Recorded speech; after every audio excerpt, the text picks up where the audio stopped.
Arcadian Vanguard presents The Wrestling News, and a special evening edition for Thursday, January 25th, 2024. Good evening, I'm Mike Sempervive. Tonight we come to you with news that broke earlier today regarding allegations against Vince McMahon.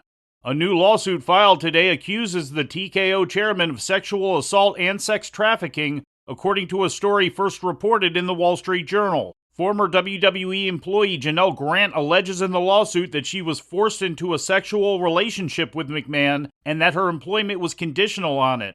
The suit also alleges that starting in May 2020, McMahon coerced her into sex with other WWE office employees, including disgraced former head of talent relations John Laurinaitis. The suit claims that McMahon compelled Grant to create sexual content for him, including photos and videos, which he would share with WWE employees.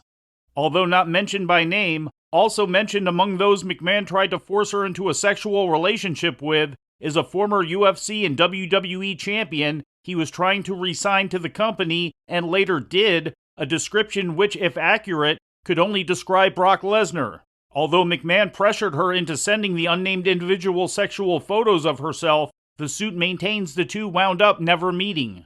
Grant is reportedly the same former employee that McMahon was alleged to have offered a $3 million hush money deal to in a story that came out in the Wall Street Journal in 2022 and led to McMahon taking a leave of absence from the company, which at the time was planned to be a permanent retirement. Grant had not been publicly identified by name until today's lawsuit, in which she is seeking to void her original non-disclosure agreement on the grounds that McMahon refused to pay her the full amount agreed upon.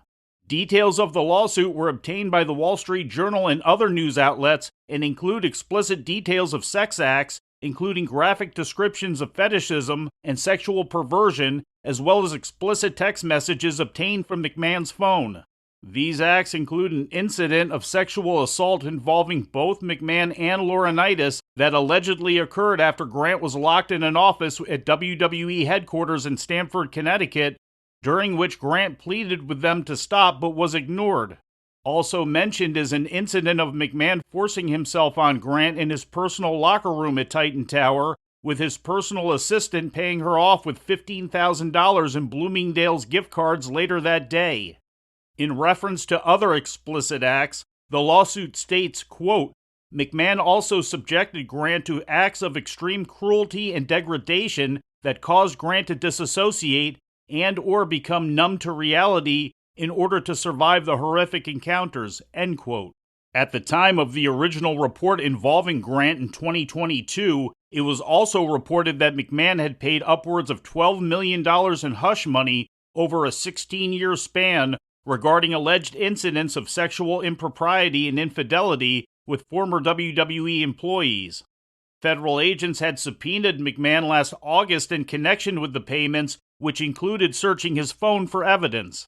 The implications of the suit also bring into question the effectiveness and validity of WWE's internal investigation, ostensibly carried out by its board of directors at the time of the original reports, a board which then included Nick Khan, Paul Levesque, and Stephanie McMahon. Grant states that she offered to provide her story and evidence for the investigation, but was denied the chance to do so.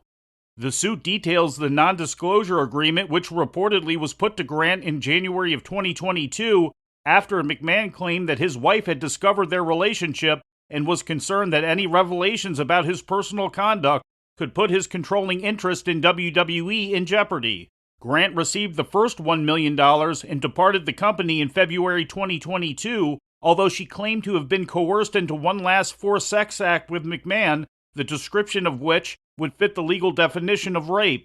Grant received the first $1 million and departed the company in February 2022, although she claimed McMahon coerced her into one last forced sex act, the description of which would fit the legal definition of rape. In a statement to USA Today, Grant lawyer Ann Callis stated, quote, today's complaint seeks to hold accountable two WWE executives who sexually assaulted and trafficked plaintiff Janelle Grant, as well as the organization that facilitated or turned a blind eye to the abuse and then swept it under the rug. She is an incredibly private and courageous person who has suffered deeply at the hands of Mr. McMahon and Mr. Laurinaitis. Miss Grant hopes that her lawsuit will prevent other women from being victimized. The organization is well aware of Mr. McMahon's history of depraved behavior, and it's time that they take responsibility for the misconduct of its leadership." End quote.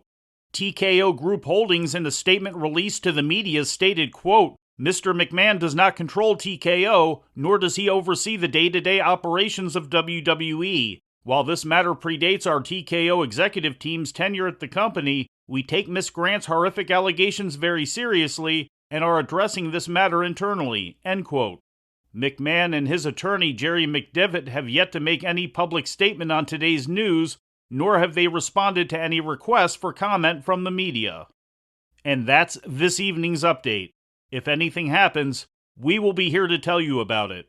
No clickbait, no paywall, just the wrestling news. The Wrestling News is a division of Arcadian Vanguard, and the Wrestling Newscast is a production of the Arcadian Vanguard Podcast Network.